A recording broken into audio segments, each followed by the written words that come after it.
Baik, selamat sore rekan mahasiswa semuanya, peserta kelas Sistem Informasi Geografi Terapan. Eh, Semoga ada semua sehat selalu. Oke, eh, untuk minggu yang lalu kita sudah mempelajari 2 minggu yang lalu tentang terapan perubahan lahan ya, aplikasi Markov Chain dan seluler automata. Dengan nutrisi Silva ya, Anda sebenarnya bisa mencoba dengan berbagai jenis aplikasi ya, tapi yang saya fasilitasi kemarin sementara masih nutrisi Silva. Untuk ke depannya mungkin Anda bisa coba pakai Rendusim atau yang lainnya. Nah, untuk minggu ini saya akan mencoba memberikan sebuah materi menyampaikan tentang, aplikasi SIG untuk erosi ya, erosi. Nah, sebenarnya ini menggunakan metode SIG yang sederhana, tidak terlalu rumit, hanya kita butuh pemahaman teori yang cukup baik. Oleh karena itu di awal sesi biasanya saya memberikan pemahaman teori, minimal definisi, dan, erosi dari berbagai macam terminologi. Karena erosi ini jenisnya banyak, kemudian ada karakter tersendiri. Nah, yang bisa diterapkan apa saja nanti kita coba pahami bersama. Nah, erosi itu berbeda ya secara umum dengan sedimentasi. Erosi itu proses lepas material permukaan tanah oleh angin dan air. Nah, energi penggeraknya itu ada dua, angin dan air. Nah, erosi permukaan atau superficial erosion itu sering disebut sebagai pelepasan pengangkutan partikel tanah secara individu oleh hujan, angin, ataupun es. Nah, artinya apa? Oh, artinya setiap erosi itu selalu ada energi penggerak. Dan erosi yang umum biasanya di Indonesia ya, kalau es saya kira agak jarang di Indonesia. Kemudian angin pun demikian, jarang terjadi angin yang cukup signifikan besarannya ya. Biasanya bentuk lahan itu hanya modelnya seperti aeolin, jadi modelnya cuma dipindahkan tapi proses erosinya bukan oleh angin. Oleh karena itu, fokus kita hari ini cukup pada yang digerakkan oleh hujan ataupun aliran permukaan. Nah, derajat erosi atau kecepatan laju erosi itu sering dibedakan dari energi pemindahnya atau pelepasnya. Ada yang berdasarkan hujan, maka yang dihitung adalah energi kinetik berdasarkan hujan yang jatuh, besaran butirnya juga berpengaruh, atau yang menggunakan run off atau aliran permukaan. Nah, itu bisa memberikan model erosi yang berbeda. Nah, ini saya akan memberikan contoh yang energinya adalah energi kinetik hujan butiran hujan yang jatuh di atas partikel tanah. Nah, sebelum kita masuk ke data-datanya, kita harus memahami sendiri erosi itu apa faktornya. Ada beberapa hal ya. Yang pertama adalah energi, yang kedua adalah kemampuan tanah untuk dilepas atau kohesi tanah atau disebut sebagai erodibilitas tanah atau erosibilitas tanah, dan juga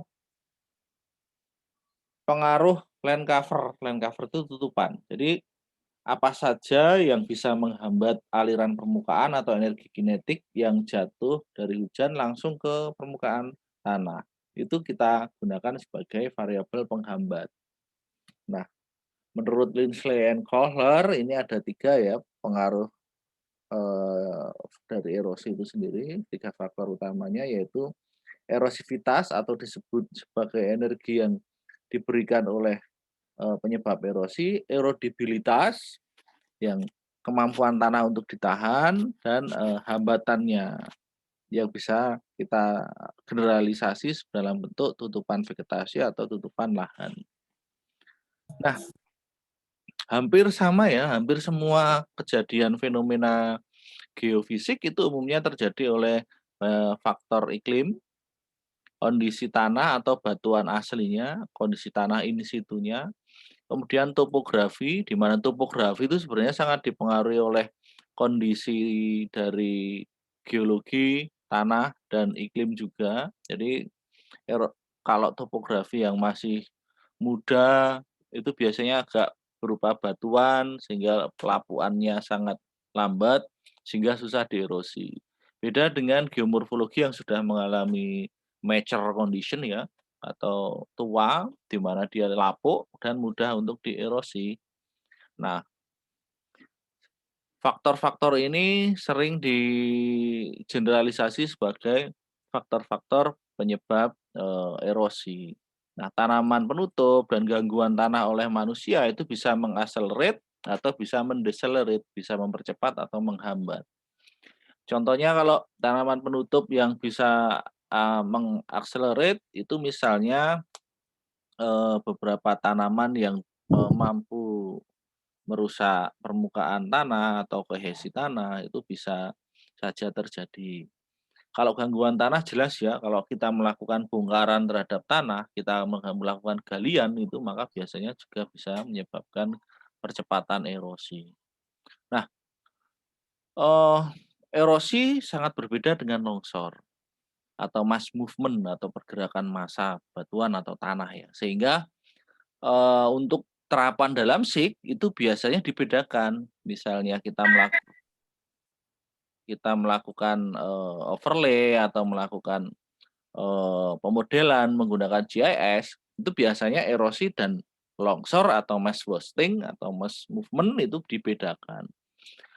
Eee, Faktor pendukungnya juga sangat berbeda. Misalnya, eee, kita bicara energi kinetik, untuk erosi itu biasanya menggunakan butir hujan atau aliran permukaan, tapi kalau, untuk landslide biasanya air atau, kondisi kelembapan yang sudah di dalam tanah, artinya di mana tanah itu yang sudah jenuh oleh air, dia punya bobot yang lebih besar daripada sekitarnya, sehingga kohesinya, kadang-kadang ada yang turun, daya rekat antar partikelnya sehingga dia bisa secara masif bergerak. Nah, itu berbeda konsepnya ya, sehingga rumusnya juga berbeda. Nah, untuk minggu ini saya akan mengaplikasikan rumus yang sederhana untuk ngitung erosi ya, erosi yang umum. Umum digunakan di Indonesia, kenapa? Karena dari Kementerian Lingkungan Hidup atau Kehutanan dulunya, itu menggunakan rumus ini untuk mengestimasi erosi. Meskipun rumus ini cukup general sehingga kadang bisa overestimate atau underestimate, tergantung dari data ya yang Anda buat atau resolusi satuan lahan yang terkecil yang Anda buat. Nah, eee, pergerakan massa itu kecenderungannya dia ada, plane-nya, ada bidang gelincirnya.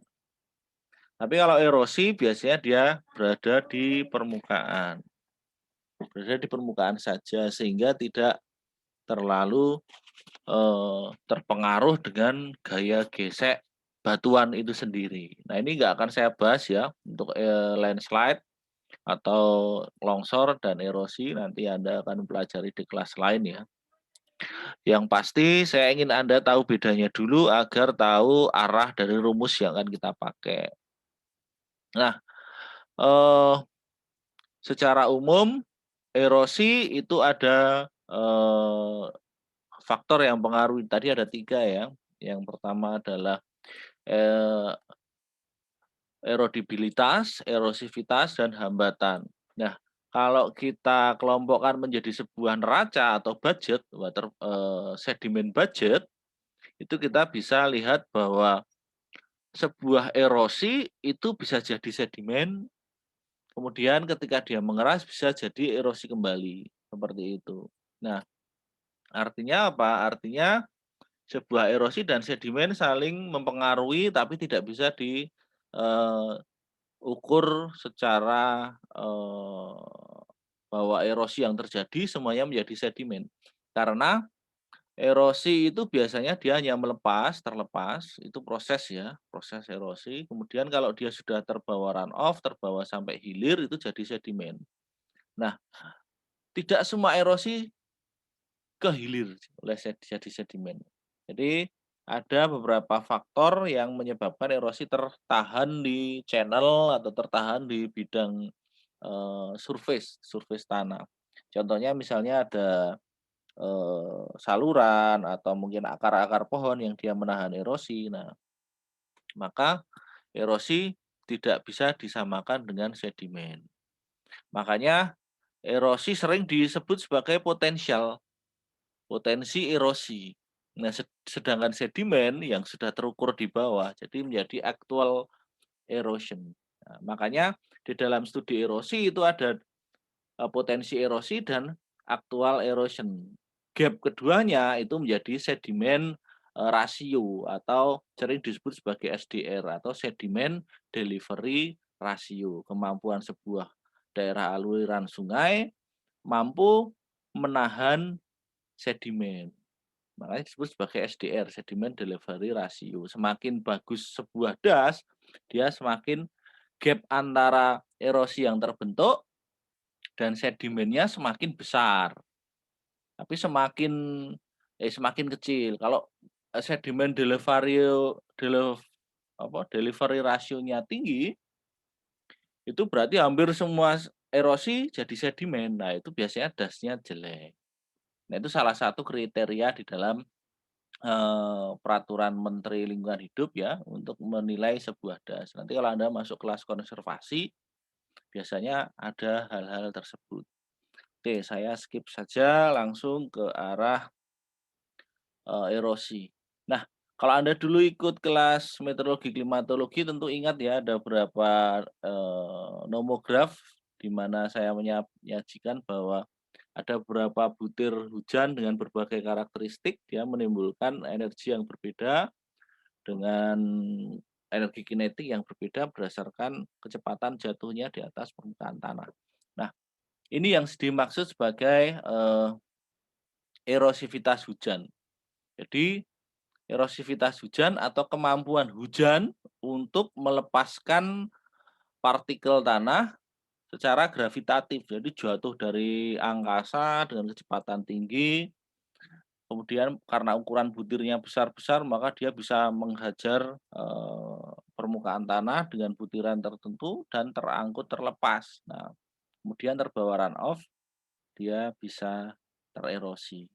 Nah, sebenarnya kalau kita bahas energi kinetik, itu panjang ceritanya ya, karena kita akan bahas, EK atau energi kinetik 30 menit. Jadi ada teori bahwa erosi pelepasan partikel tanah ini hanya efektif selama 30 menit, karena lebih dari 30 menit biasanya tanah itu sudah menjadi lembab, dia sudah jenuh dan proses, energi kinetik ini dia tidak langsung jatuh lagi di atas permukaan tanah, dia sudah jatuh di atas run off sehingga, terhenti. Makanya erosi sering dihitung per 30 menitan awal, setelah itu dia sudah tidak efektif dan sudah mengarah ke sedimen. Nah, itu lain cerita ya, itu kalau kita bahas erosi dalam konteks yang lebih detail. Nah, karena Indonesia itu luas, maka Kementerian Lingkungan Hidup itu menggunakan sebuah rumusan yang sederhana. Sehingga karena luas, datanya tidak bagus semua, sangat tidak seragam ya. Misalnya kita di daerah yang pelosok itu datanya minimal, sedangkan di daerah Pulau Jawa datanya bagus sehingga hitungan erosinya bisa akurat. Maka digunakanlah sebuah pendekatan yang umum, dengan data yang minimal tapi bisa mendapatkan hasil yang, sebaik-baiknya, meskipun tidak maksimal ya, tapi sebaik-baiknya, sesuai budgetnya, masuknya ke budget. Maka, eee, erosi ini yang diambil tidak semuanya tipe erosi. Nah, yang sekiranya menjadi potensi. Nah, yang dijadikan apa namanya, sebagai, pedoman bahwa sebuah das itu bagus atau tidak. Maka yang digunakan adalah potensinya sajalah, kan seperti itu. Sebuah wilayah pasti punya potensi erosi. Nah, berdasarkan tipenya Hardiatmo 2006 ini, eee, dia ahli tebing ya, ahli tebing atau ahli longsor juga. Dia membedakan dengan berbagai jenis erosi, antara lain ada erosi percik, erosi lembar, erosi alur, dan sebagainya.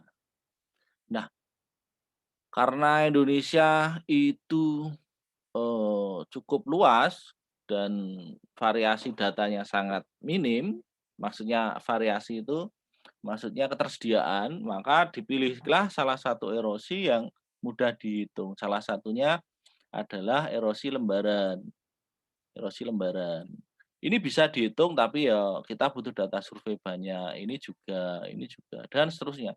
Yang lainnya ini butuh data survei banyak. Yang paling tidak banyak butuh data survei terlalu banyak atau general, maka kita pakai yang erosi lembaran.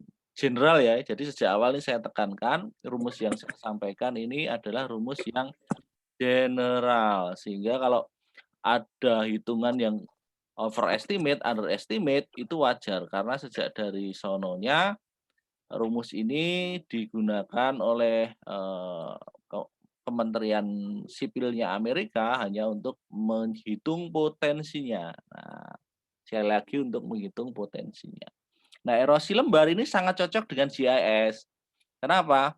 Karena dia erosi lembar itu terjadi pada suatu lahan yang, eee, cukup, apa namanya, homogen. Jadi ini saya nggak akan bahas, ini nggak akan bahas, ini nggak akan bahas, nanti nggak ada habisnya ya. Saya cukup bahas yang erosi lembar, erosi lembar. Nah, ini yang akan saya tekankan, saya beri pemahaman.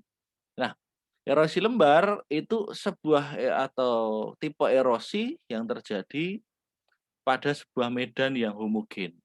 Homogen, sama, sama. Misalnya ada sebuah lereng seperti ini dengan kemiringan sudut tertentu, ya kan. Dia punya jenis vegetasi tertentu, nah seperti ini, maka ketika dia homogen, dia akan terjadi erosi dengan besaran yang sama. Jenis tanah yang sama, tutupan lahan yang sama, tingkat hujan yang jatuh juga sama, dia akan punya potensi terjadi besaran erosi atau potensi yang sama. Artinya dia sangat tergantung homogenitas dan terjadi di atas permukaan lahan dan dia tererosi secara seragam ke bawah. Jadi setiap meter persegi, setiap sentimeter persegi itu erosinya sama setiap bagiannya. Nah, ini sangat gayut atau sangat berhubungan dengan gaya pengelolaan data vektor ya, pengelolaan data vektor di dalam GIS. Misalnya Anda punya data vektor atau raster, dia punya batas tertentu, misalnya saya sebut saja adalah jenis tanah. Nah, misalnya ini jenis tanah satu, di sini jenis tanah 2. Kalau kita punya peta seperti ini, kita akan beranggapan bahwa yang jenis tanah satu dan 2 itu berbeda. Jenis tanah satu dan 2 itu berbeda dan dibatasi sebuah, eee, batas. Artinya apa yang ada di sini ini dianggap sama semuanya. Dan ini berlaku untuk semua jenis data. Misalnya ini jenis tanah berarti antara poligon satu dan 2 dia kondisinya beda dan semua yang di dalam poligon itu dianggap homogen. Bagaimana kalau ini bukan jenis tanah? Bisa jadi kalau kita sebut sebagai land use atau land cover misalnya seperti itu. Misalnya di sini land cover satu, di sini land cover 2. Nah, kita akan berasumsi bahwa di sebelah sini dan sebelah sini land covernya beda. Yang ada di sini homogen semua, dianggap sama. Dan untuk semua jenis data, misalnya kita nggak pakai land cover tapi kita pakai kemiringan lereng, sama. Misalnya di sini ada lereng satu, di sini ada lereng 2, maka kita anggap sebagai homogen. Makanya kita bisa overlay kan pada akhirnya nanti ya. Nah, eh, maka erosi lembar ini paling general. Paling general. Ini saya tekankan di awal. Karena nanti akan sering Anda ketemu dengan orang-orang yang sangat apa ya antipati, orang-orang yang sangat skeptis terhadap erosi atau rumusan erosi yang akan saya sampaikan. Wah, kok pakai metode itu toh, itu kan sering overestimate, itu sering underestimate. Jelas, karena dia sangat mudah dibuat. Sesuatu yang mudah biasanya tidak akurat. Tapi untuk Indonesia yang datanya sangat terbatas, misalnya Anda melakukan proyek atau riset di daerah-daerah yang minim data, daripada tidak ada analisis erosi karena metodologinya susah, mending kita masih bisa memberikan potensial erosi dengan data yang minimal. Kan itu lebih baik. Ada solusi lah, ada solusi yang bisa ditawarkan daripada tidak ada analisis sama sekali. Nah, ini yang ingin saya tekankan, jadi seperti itu. Karena ada model erosi banyak sekali. Nah, analisis yang ingin saya contohkan adalah erosi dengan metode Ussel. Nah, atau sering disebut sebagai Universal Soil Loss Equation. Equation itu rumus ya. Nah, ini mungkin Anda sering dengar di mata kuliah lain, nggak masalah, nggak masalah. Nah, Ussel ini di awal penciptaannya dulu digunakan untuk menghitung erosi efektif 30 menit awal saja. Nah, dan sederhana. Oleh karena itu maka oleh Indonesia Kementerian Lingkungan Hidup dirujuk seperti itu. Karena datanya simpel. Nah, ada model yang lebih rumit ya sebenarnya ya, ada yang Russell, Mussel, rapid assessment dan sebagainya atau Russell, Russell itu revised Ussel ya. Ussel itu modified Ussel. Ada banyak tipe karena beda input, beda tujuan aplikasinya ya. Nah, sekali lagi ini saya tanamkan bahwa ini general. Kalau Anda nemu overestimate, underestimate itu wajar. Oke. Nah, Ussel dia sangat berpedoman pada pemahaman seperti ini, erosivitas, erodibilitas, dan hambatan lahan. Erosivitas itu ada di sini pada analisis erosi, energi pelepasnya. Erodibilitas itu pada dijabarkan dalam bentuk kemampuan atau tanah untuk menahan energi kinetik, dan hambatan itu dijabarkan dalam bentuk pengelolaan lahan ya, pengelolaan lahan dan pengelolaan vegetasi. Makanya di sini hambatannya dibedakan menjadi 3 macam, LS, P, dan C. Erosivitas itu R, erodibilitas itu K atau K, dan pengelolaannya masuk di LS, C, dan P. Nah, umum R itu erodibilitas, erosivitas maaf, sedangkan K itu ada erodibilitas. LS itu sering dijadikan sebagai sering dipecah ya, satunya L, satunya S. L itu adalah length, panjang, S itu slope, kemiringan. Jadi kemiringan lahan dijadikan 2 aspek, yaitu panjang lereng dan besar sudut lereng. Nah, ini bisa dihitung dengan GIS semua. Sedangkan C dan P itu sering dibedakan menjadi planning ya, pengelolaan, rencana pengelolaan, jadi ada konservasi atau tidak, pola penanaman seperti apa. Sedangkan C itu adalah tipenya tanamannya atau crop faktornya. Nah, oleh karena itu dalam menghitung erosi dengan metode Ussel minimal kita punya data 1, 2, 3, 4, 5 atau A erosi ton per tahun atau per menit, per 30 menit. Di awal tadi saya sampaikan ya, erosinya adalah per 30 menit. Maka A erosi 30 menit itu sama dengan R 30 menit, K jenis tanahnya, length dan slope dari lahannya, tipe coverage-nya atau tutupan lahannya, dan jenis tanamannya, termasuk pengelolaannya ya. Nah, ini rumusnya kurang lebih seperti ini. Nah, mari kita bertahap, kita jabarkan terlebih dahulu. Nah, di dalam perhitungan yang sebenarnya, R atau erosivitas itu sering aslinya rumusnya seperti ini. Jadi, energi kinetik, intensitas kinetik per 30 menit sama dengan 6,119 RB. RB itu adalah curah hujan bulanan rata-rata ya, rata-rata bulanan. Rata-rata itu berarti dalam 1 bulan itu selama 1 tahun dirata-ratakan. dalam satuannya sentimeter ya. Hati-hati satuannya bisa sangat signifikan. Misalnya Anda data dari BMKG bentuknya adalah milimeter, maka Anda tidak konversi ke sentimeter, hitungannya nanti jadi overestimate atau underestimate. Nah, pangkat 1,21 pangkat kalikan D itu jumlah hari hujan, datanya ya, jumlah hari hujan. Kemudian per bulan, nah kemudian dikalikan M max atau curah hujan maksimum selama 24 jam pada satu periode hari hujan harian.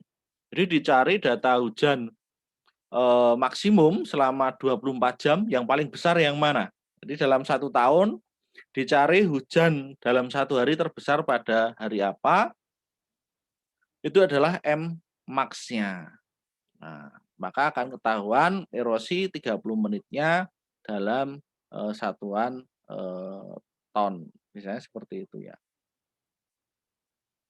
Nah, satuannya adalah meter persegi per milimeter per jam. Nah, ini datanya agak susah, tidak semua wilayah bisa punya data seperti ini. Nah, makanya di dalam beberapa disertasi, beberapa tesis itu tidak selalu menggunakan rumus tersebut. Maka kalau Anda nemu usul rumusnya beda, berarti dia pakai pendekatan yang berbeda. Contoh, ini ada yang pakai RD. RD itu rainfall daily ya, harian. Dia pakai data harian. P-nya ini adalah P daily atau harian. R-nya bisa beda-beda. Maka erosinya menjadi erosi harian, bukan 30 menit lagi. Beda konsep, beda teori. Ada juga yang rainfall-nya monthly, bulanan. Maka pakai P-nya adalah P monthly, meskipun ada hari hujan tertinggi, tetap ada. Nah, ini berarti output-nya adalah hujan erosi bulanan, potensi erosi bulanan dalam bentuk ton per bulan nantinya. Kalau kita pakai ini, berarti kita ngitungnya adalah erosi potensial bulanan. Bagaimana kalau kita bikin setahun, Pak? Ya dibuat saja hujannya menjadi hujan Januari, Februari, Maret, sampai Desember. Nanti akan ketemu erosi bulan Januari sampai bulan Desember. Tinggal di total, seperti itu. Atau Anda hitung langsung pakai jumlah P tahunan, bisa. Rumusnya ini beda lagi. Rumusnya beda lagi, nggak kayak gini. Tapi ya semakin general data biasanya potensi overestimate itu kelebihan estimasi itu biasa. Nah, itu sudah saya warning sejak awal ya supaya Anda tidak kaget kalau nemu yang overestimate. Nah, ini contoh kalau kita lihat tabel perbandingan antara perbandingan hujan, intensitas hujan dalam 5 cm per jam, satuannya adalah cc per jam ya, dan jumlah kejadian hujan dengan rata-rata kejadian erosi hingga kilogram per meter persegi. Ini dari Undip kalau nggak salah Pak Suripin ini ya.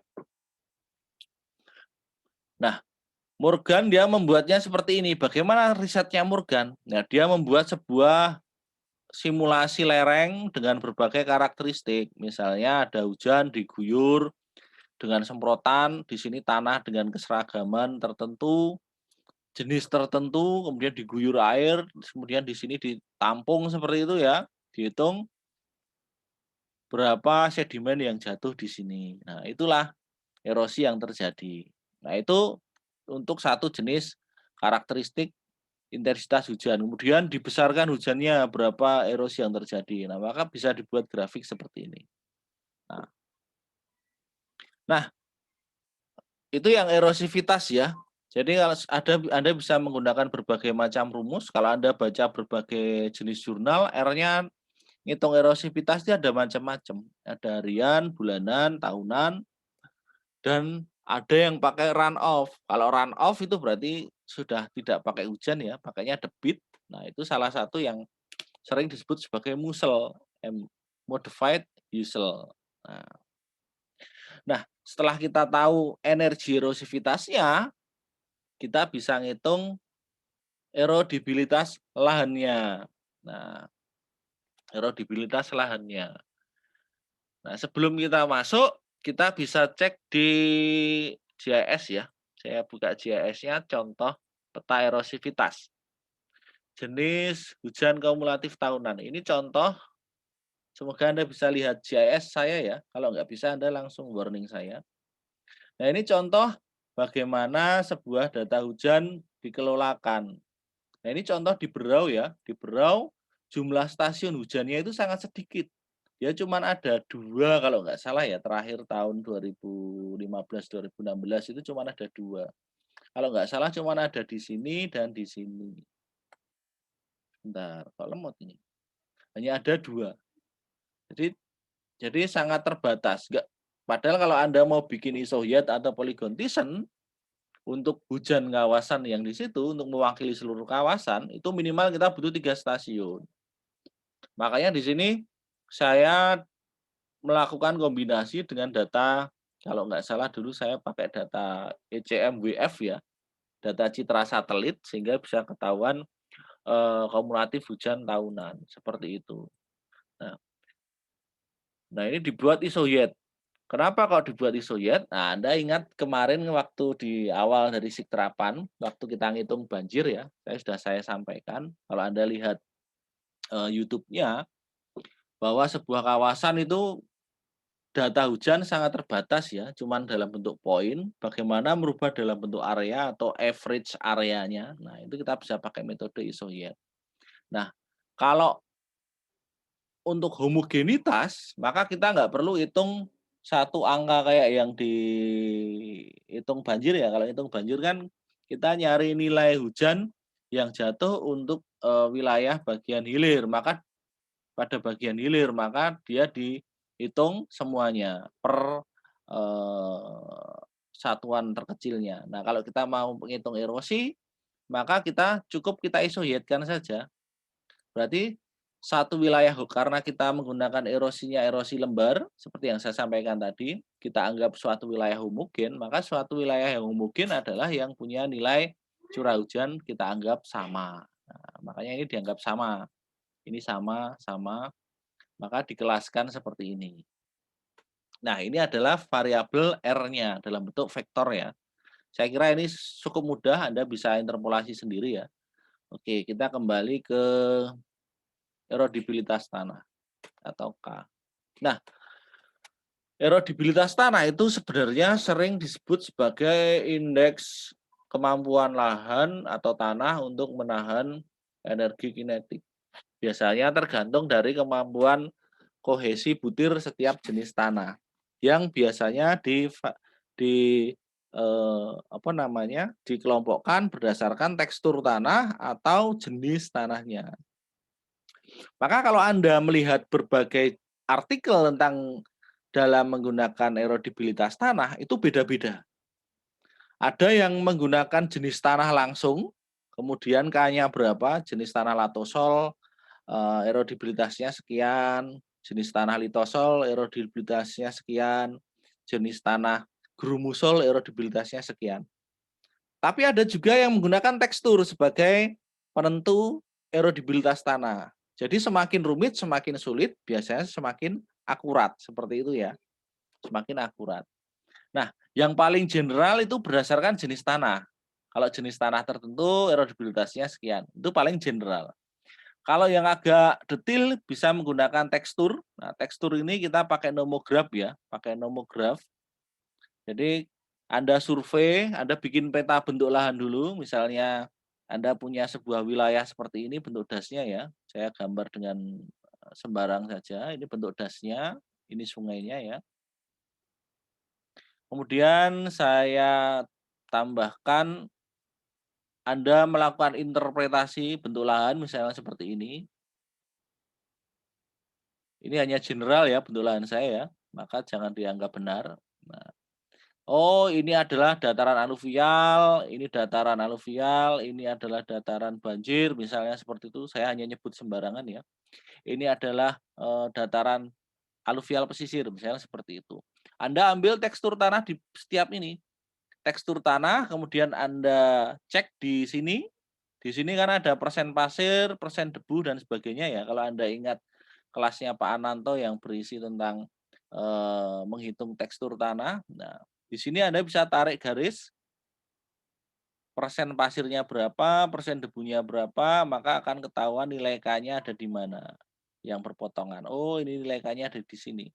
Maka K-nya adalah 0, sekian, misalnya seperti itu. Cara bacanya kurang lebih seperti itu. Nah, itu lebih bagus daripada kalau Anda langsung mendeteksi jenis tanah tertentu, erodibilitasnya sekian. Nah, erodibilitas biasanya nilainya adalah 0 sampai 1 ya. Semakin besar itu biasanya semakin gampang tererosi. Nah, ini Anda bisa pakai ini ya. Bisa pakai permeabilitas tanah juga atau menggunakan tekstur tanah juga. Tekstur tanah kemudian dikombinasi dengan permeabilitas tanah untuk menentukan K-nya. Nah, makanya di sini saya sajikan 2 jenis K. Yang satu nanti kalau kita yang paling bawah itu ada jenis K yang berdasarkan seperti ini.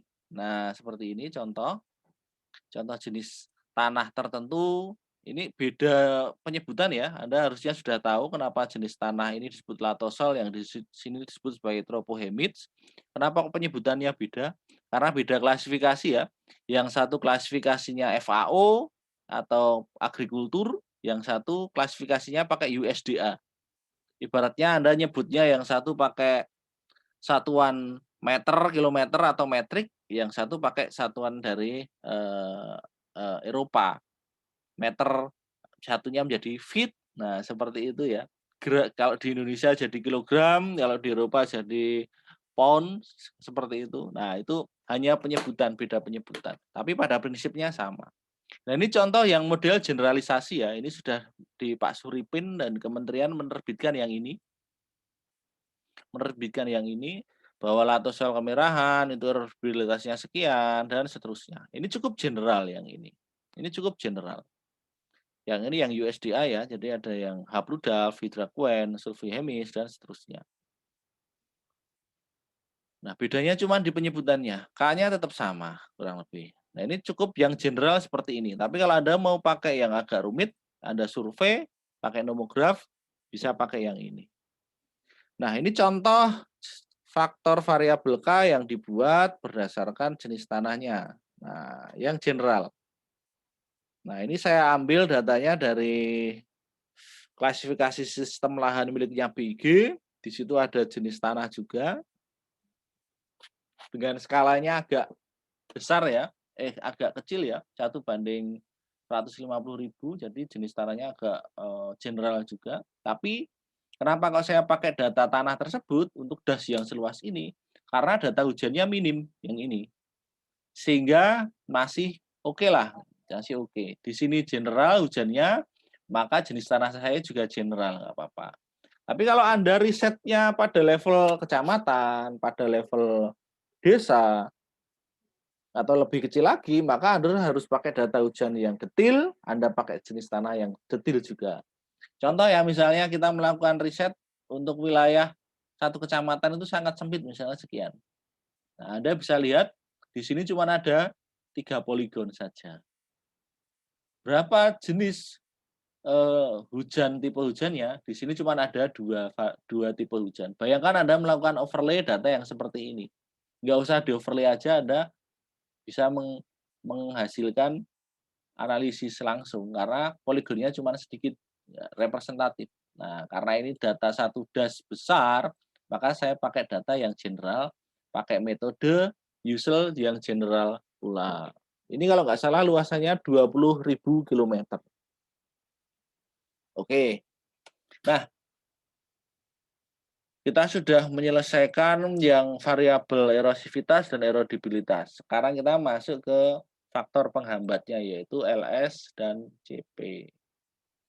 Nah, kita masuk di LS dan CP. Nah, LS sendiri sering dibedakan menjadi length dan slope ya, seperti saya sudah sampaikan. Nah, kalau berdasarkan yang general, sekali lagi yang general, Kementerian Lingkungan Hidup, dia mendefinisikan seperti ini, simple. Sekali lagi saya sebutkan dengan simple. Nah, ini dia. Sebuah lahan dengan kemiringan 0 sampai 8%, itu LS-nya 0, sekian.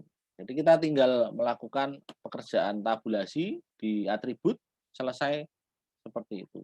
4. Nah, kalau dalam bentuk hasilnya itu jadi seperti ini. Ini contoh ya, kemiringan lereng. Saya share di ArcGIS lagi. Nah, ini contoh kemiringan lereng yang dibuat dari Demnas ya. Kalau nggak salah Demnas atau SRTM itu saya lupa. Kita cek aja di propertiesnya ya. No, di general. Source. Di cell size. Nah, ini kalau nggak salah sekian ini punyanya SRTM ya, dan Demnas. Oke, ya. Jadi cukup general. Ini contoh kita buat lereng dari Demnas dari SRTM-nya. Ini saya klasifikasikan sedemikian rupa menjadi 8 sampai 8, 15 dan seterusnya mengikuti tabel yang tadi ya. Saya kira ini sudah saya sampaikan di YouTube yang saya share sebelumnya ya. Saya share sebelumnya ya, Anda kalau sudah nonton ya. Kalau belum silahkan nonton kembali. Dari sini kita bisa reclassify, kemudian kita bisa convert to polygon kalau Anda mau overlay pakai vektor. Tapi juga bisa overlay dengan raster juga bisa. Nah, seperti itu. Ini kalau kita langsung aplikasikan nanti hasilnya Anda bisa dapat 0,8 berarti kita pakai K sekitar 0,4, kalau 8 sampai 15 K-nya adalah 1,4 dan seterusnya. Berdasarkan tabel dari Kementerian Lingkungan Hidup seperti ini. Nah, tapi kalau ingin yang detail, yang sesuai dengan USEL aslinya, kita bisa pakai faktor LS seperti ini. Nah, jadi dari raster tadi langsung kita olah. Misalnya kita pakai variabel length dan slope-nya. Kalau Anda ingat di bagian akhir dari kelas aplikasi pengolahan data raster yang mengkonversi data DEM menjadi LS, kalau Anda sudah lihat YouTube-nya, di situ saya menerangkan beberapa macam rumus ya di situ. Beberapa macam rumus di situ ada LS punya yang Morgan adalah L atau length slope per 100 dikalikan 0,95 S dan seterusnya. Nah, atau kita pakai rumus yang ini ya, L sama dengan 0,138 dan seterusnya. Nah, idealnya gimana cara ngukurnya? Ya kita ke lapangan. Kita ukur length panjang lerengnya, terus kita ukur sudutnya. Kalau pakai DEM bisa nggak? Bisa. Kita bisa menggunakan rumus yang seperti ini. Nah, misalnya kita bikin pakai metode flow accumulation ya. Anda ingat di pembuatan peta batas das dan pola aliran di video-video yang saya share sebelumnya, itu Anda bisa pakai flow accumulation dikalikan cell size ya. Cell size ini ukuran selnya, dikalikan sin of slope, dan seterusnya. Aplikasikannya pakai apa di sini? Pakai raster kalkulator. Nah, kalau Anda sudah nonton YouTube-nya, saya kira Anda bisa cek ke video saya yang sebelumnya.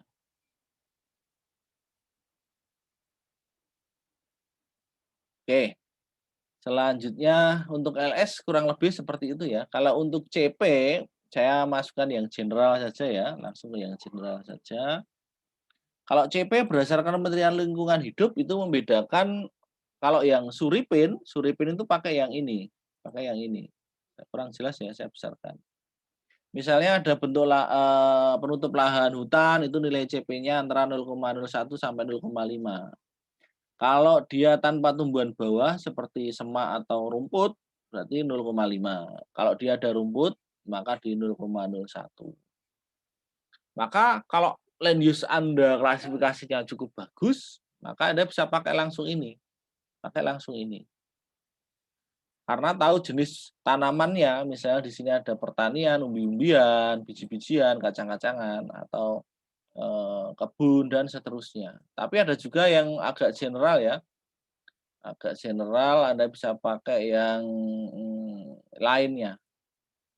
Ada pakai yang lainnya. Misalnya Anda pakai yang punyanya ini. Ya, ini juga bisa. Ini punyanya Kementerian Lingkungan Hidup juga. Kita mengkombinasikan antara C dan P-nya. Contoh misalnya untuk areal permukiman P-nya 1, C-nya adalah 0,05, nah berarti CP-nya adalah 0,05 kali 1. Nah, seperti itu. Bagaimana untuk sawah? Misalnya di sini untuk pertanian non irigasi. Nah, non irigasi, pengelolaan pertanian non irigasi itu ya seperti perkebunan dan sebagainya. Perkebunan dengan kemiringan lereng kurang dari 2 berarti dia pakai yang ini. Kalau perkebunan dengan kemiringan lereng lebih dari 40% dia pakai yang ini, CP-nya ya, CP-nya. Jadi tergantung, ada yang C-nya pakai yang ini contoh ya, C-nya yang kebun campur 0,25, maka atau perkebunan biasa itu C-nya adalah 0,45, P-nya adalah ini. Nanti dikalikan, CP-nya adalah 0,45 kali yang di sini atau yang di sini. Jadi CP-nya bisa tergantung dari variasi lerengnya. Nah, seperti itu. Pada akhirnya kalau kita sudah punya data ini ya, saya nggak akan jabarkan keseluruhan, Anda bisa baca di media saya. Maka kita akan mendapatkan data penutup CP-nya. Nah, kita kalau karena general ya, general, saya pakai penutup lahan yang general juga. Maaf, ini agak lambat internet komputer saya. Nah, ini contoh, di sini ada data hutan. Ini saya pakai land use dari Citra ya, sehingga sangat general. Ini ada, kita bisa pakai C. Misalnya kalau lahan terbuka kita pakai C berapa berdasarkan tabel tadi. Bentar, saya share yang ini dulu. Nah, berdasarkan lahan terbuka misalnya C berapa 0,01, kemudian di overlay kan dengan lereng, maka kita akan ketemu C dikalikan P-nya. Berarti C pada lereng tertentu adalah sekian. Semak belukar misalnya seperti itu. C pada lereng tertentu di overlay kan dengan lereng, maka akan ketemu CP sekian. Oke. Nah, itu kita ngitung untuk CP-nya. Oke, kita kembali ke paparan saya ya. Oke, selanjutnya kalau sudah ketemu setiap variabel R, K, LS, dan CP, maka kita bisa melakukan kegiatan overlay seperti ini. Anda bisa pakai overlay vektor atau overlay menggunakan raster. Sebenarnya kalau raster lebih ringan ya. Kalau vektor tergantung data Anda. Ini contohnya bagaimana membuatnya ya. Kita pakai PKS atau Litizen, kemudian diaplikasikan rumus R-nya dalam data atribut atau pengelolaan atributnya, kemudian ketemu faktor R, kemudian kita overlay-kan menjadi peta tentatif dan bisa diklasifikasikan. Nah, kemudian setelah ketemu erosinya, kita pakai klasifikasi dari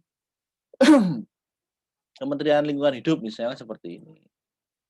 Oh, erosi tinggi itu disebut berat kalau erosinya ada lebih dari 480 ton hektar per tahun. Bagaimana ngitungnya? Kok ada variabel ton hektar per tahun?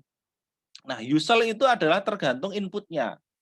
Kalau R Anda adalah tahunan berarti atau bulanan, berarti nanti erosi tahunannya adalah kombinasi jumlah dari erosi bulan Januari sampai Desember.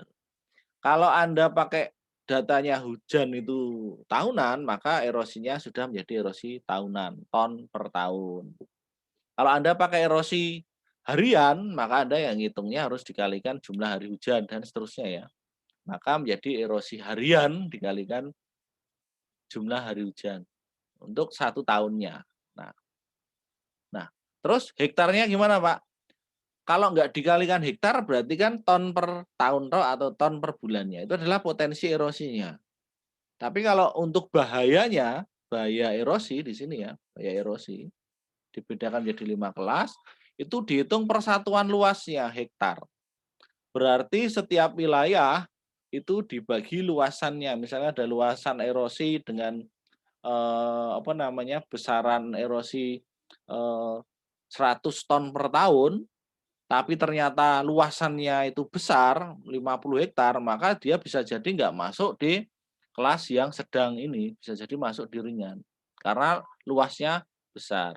Tapi ada juga yang erosinya sangat tinggi, erosi potensialnya di 1.000 ton per tahun, dan luasannya sangat kecil, 2 hektar misalnya seperti itu. Berarti 500 ton hektar per tahun. Wah, dia masuk sangat berat. Nah, yang sangat berat ini biasanya dikelompokkan tersendiri kemudian dijadikan rekomendasi untuk, pengelolaan seperti itu. Nah, eee, contoh aplikasinya yang sudah saya lakukan overlay ya, kita masuk ke ArcMap lagi. Nah, ini adalah contoh erosi tahunannya ya. Nah, erosi tahunannya. Kita cek di atribut. Nah, ini adalah erosi ton per tahun ya, belum saya rubah ke hektarnya. Nah, belum saya rubah ke hektarnya. Kalau dibagi luasannya, berarti kita pakai properties, kita masuk simbologi, erosi per hektar per tahun. Nah, apply seperti ini. Berarti ini kita rubah ya, ukurannya ya, tadi kalau nggak salah 15, 60, di sini 180, di sini 480, di sini lebih dari 480. Nah, saya cepat karena saya hafal ya, jadi nggak masalah. Nah, beda ya. Di sini erosinya sangat berbeda. Yang erosi sangat berat cuma sangat sedikit kalau kita pakai rumusan yang per hektar per tahunnya ya, yang ini ya, yang ini. Artinya sebenarnya das ini cukup bagus ya. Cuman dia punya potensi erosi yang besar meskipun masih banyak hutannya, masih banyak hutannya. Nah, seperti ini. Nah, beda beda satuan, beda, eee, bacaan, beda resiko. Nah, seperti itu. Nah, ini kalau kita telah bersama atributnya ya, kan Anda bisa lihat di sini bagaimana cara menghitungnya. Di sini ada curah hujan bulanan sampai Desember ya. Saya ngitungnya pakai data hujan bulanan kalau nggak salah dulu karena datanya sangat terbatas. Di sini saya ngitung erosivitas. Ini saya pakai, field kalkulator ya, dulu kalau nggak salah. Pakainya kita pakai hujan Januari dikalikan rumus yang tadi di paparan ya, maka akan ketemu R bulanannya. Setelah ketemu R bulanannya, R Januari, R sampai R Desember, di sini saya, kemudian klasifikasikan jenis tanahnya ya. Aluvial, maka dia faktornya K-nya adalah sekian 0,47 dan seterusnya. Untuk LS, lereng tadi, saya juga sudah buat di sini. LS-nya itu misalnya ini sudah masuk di grid code ya, ini petanya sudah saya buat sendiri, jadi di sini sudah tinggal LS saja ya. Sebenarnya grid code ini adalah kelas lereng ya, 1 sampai 5 ya. Nah, kemudian ketemu di-overlay-kan dengan land use-nya saya langsung pakai yang general karena luasannya adalah 20.000 kilometer persegi, maka di sini langsung ketemu faktor CP-nya. Nah, faktor CP-nya adalah sekian. Dengan mempertimbangkan lereng ya, ini sudah output akhir ya, hasil overlay akhir. Kemudian kalau dikalikan erosi Januari itu adalah rumus dari R Januari dikalikan seperti itu ya. Faktor LS, RK, K dulu ya, nggak apa-apa lah dibalik. Hanya ini ya, RK, LS, dan faktor CP seperti itu. Ini kalau saya oke nanti running ya, data saya berubah, enggak saya running. Oke, ketemu erosi Januari sampai erosi Desember. Di sini Anda bisa baca sendiri ya. Ketemu erosi tahunannya sekian per poligonnya. Nah, kemudian kita hitung setiap poligon luasannya berapa, ketemu ton hektar per tahun. Jadi saya rubah jadi hektar, luasannya saya kalkulit ya. Saya kalkulit pakai yang ini, kalkulit geometri, pakai yang hektar ya. Area di sini saya ganti yang areanya disable ya. Kebetulan ini datanya saya disable supaya nggak bisa diolah. Ini pakai yang hektar. Kemudian setelah dikalkulit, tinggal kalkulit lagi yang di sini, kalkulit fill kalkulator adalah erosi tahunan per luasan bagi luasan. Nah, dalam hektar maka ketemu erosi ton hektar per tahun di sini. Kemudian kita klasifikasi pakai query ya. Pakai query, pakai tabel yang tadi. Sebelumnya sudah saya sampaikan, yang ini ya. Nah, seperti itu. Ini salah satu proses pembuatan peta erosi ya, kurang lebih seperti itu. Jadi tinggal Anda ini sebenarnya pendekatannya cuman pakai overlay, cuman kita harus paham bagaimana menurunkan data-data, variabelnya, faktornya untuk menjadi, peta akhirnya. Saya kira itu yang bisa saya sampaikan, mungkin ada pertanyaan sebelum saya akhiri?